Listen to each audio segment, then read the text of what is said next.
करती हूँ कि कल आपको हम एंडोक्राइन ग्लैंड के बारे में बताए थे और उसके दो ग्लैंड के बारे में आपको एक्सप्लेन कर दिए थे। अब नेक्स्ट हम अगले ग्लैंड के बारे में स्टडी करेंगे जिसका नाम है थायराइड ग्लैंड। तो फर्स्ट ऑफ ऑल बच्चों, थायराइड ग्लैंड कहाँ पाई जाती है और क्या होती है? तो the thyroid gland is located in the interior of the neck. हमारे गर्दन के इंटीरियर साइड में थायराइड ग्लैंड सिचुएटेड स्थित होती है। और ये थायराइड ग्लैंड से स्रावित होने वाले हार्मोन थायराइड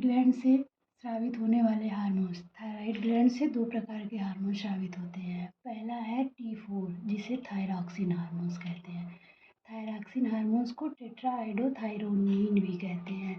और दूसरा जो हार्मोन्स है उसे T3 हार्मोन्स कहते हैं। T3 हार्मोन्स को ट्राईआइडोथायरोनिन कहते हैं। और जो ये है थायरॉक्सिन हार्मोन्स, इसका हमारे शरीर में बहुत ही इम्पॉर्टेंट रोल होता है। और थायरॉक्सिन हार्मोन्स का क्या कार्य होता है उसके बारे में आपको बता रही हूँ। थायरॉक्सिन हार्मोन्स जो होता है, thyroxine hormones is secreted by the thyroid gland. ये थायराइड ग्लैंड से स्रावित होता है in the blood stream, direct blood में ये सिक्रेट होता है। And then it converted into, और यह बाद में कन्वर्टेड इनटू ऑर्गन, फिर ये आर्गन कोशिका में चला जाता है, such as kidney and liver. Kidney और लीवर में ये फिर जाता है, ब्लड के थ्रू ये किडनी एंड लीवर में इंटर करता है। और इसका फंक्शन क्या है? जो थायरॉक्सिन हार्मोन्स है, इसका फंक्शन है this hormones play an important role in heart and digestive system. Thyroxine hormones हमारे शरीर में बहुत ही इम्पॉर्टेंट रोल प्ले करता है, जो हमारे हार्ट और डाइजेस्टिव सिस्टम के फंक्शन को कंट्रोल करता है और उसे रेगुलेट करता है। और ब्रेन डेवलपमेंट में भी ये मदद करता है, मसल्स को हमारे कंट्रोल करता है कि उसका कैसे डेवलपमेंट होगा, क्या होगा, इसके बारे में। और नेक्स्ट जो दूसरा है बच्चों, वो है T3 ट्राईआइडोथायरोनिन। ट्राईआइडोथायरोनिन जो है, इसका क्या काम है? It is a thyroid hormone. ये भी थायराइड ग्रंथि से ही स्रावित होता है। जो अफेक्ट करता है हमारे फिजियोलॉजिकल प्रोसेस का, such as growth and development of metabolism के डेवलपमेंट और उसके ग्रोथ में ये मदद करता है। पैराथायराइड ग्लैंड किसे कहते हैं?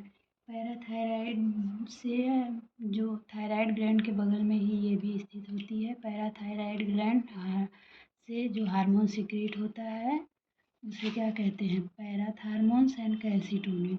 ये हमारे ग्लैंड में, मतलब नेक के पीछे, थायराइड ग्लैंड के पीछे टीनी ग्लैंड, एक छोटा सा ग्लैंड होती है, ग्रंथि होती है, जिसे पैराथायराइड ग्लैंड कहते हैं। पैराथायराइड ग्लैंड से दो हार्मोन स्रावित होते हैं। कौन कौन से? एक होता है पैराथार्मोन और दूसरा होता है कैल्सिटोनिन। पैराथार्मोन्स और ये कैल्सिटोनिन, इन दोनों का फंक्शन है। पैराथायराइड जो ग्लैंड होती है उसका मेन फंक्शन क्या होता है? यह क्या करती है? It regulates in calcium in the blood. Calcium की मात्रा को हमारे ब्लड में रेगुलेट करती है और कंट्रोल करती है। दिस हार्मोन्स आल्सो मैनेज, यह हार्मोन्स और मैनेज करती है the amount of calcium in the bones. और हमारे जो बोन्स में, हमारी हड्डियों में भी कैल्शियम की मात्रा को कंट्रोल करती है into the blood stream. Next is thymus gland. Thymus gland किसे कहते हैं?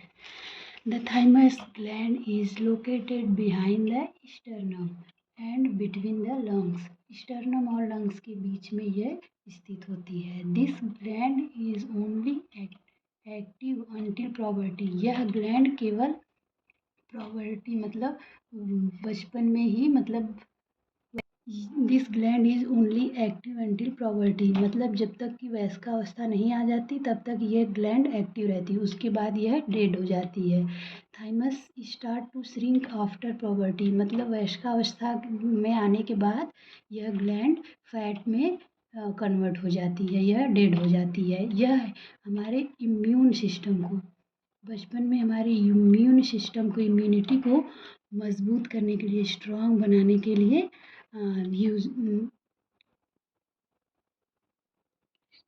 थाइमस हार्मोन्स जो होता है, यही हमारी इम्यूनिटी को स्ट्रॉन्ग करने में हेल्प करता है इन चाइल्डहुड, बचपन में ही। और यह जो थाइमस ग्लैंड होती है, यह वयस्कावस्था के बाद डिसअपीयर हो जाती है और इससे जो हार्मोन स्रावित होते हैं उसके बारे में हम यहाँ आपको बताने वाले हैं। इस थाइमस ग्लैंड से थाइमोसिन हार्मोन्स प्रोड्यूस होता है। दिस हार्मोन स्टिमुलेट, यह हार्मोन्स किसमें मदद करता है? Development of T cell, T cell के डेवलपमेंट में यह हार्मोन्स मदद करता है। The mature T cell travel into the lymph, जो ये मेच्योर टी सेल होती है यह हमारे the mature T cell travel into the lymph node, जो मेच्योर टी सेल होती है वह लिम्फ नोड्स में प्रवाहित होती है। Where they help the immune system in fighting disease, जिसमें यह इम्यून सिस्टम को स्ट्रांग बनाती है टू फाइटिंग डिजीज से लड़ने के लिए यह इम्यून सिस्टम को स्ट्रांग बनाती है। Thymosin hormones play a very important role in our body to control या fighting any disease which affect our body. Thank you so much. I hope बच्चों आपको ये सेशन अच्छा लगा होगा और आपको समझ में भी आया होगा। Thank you.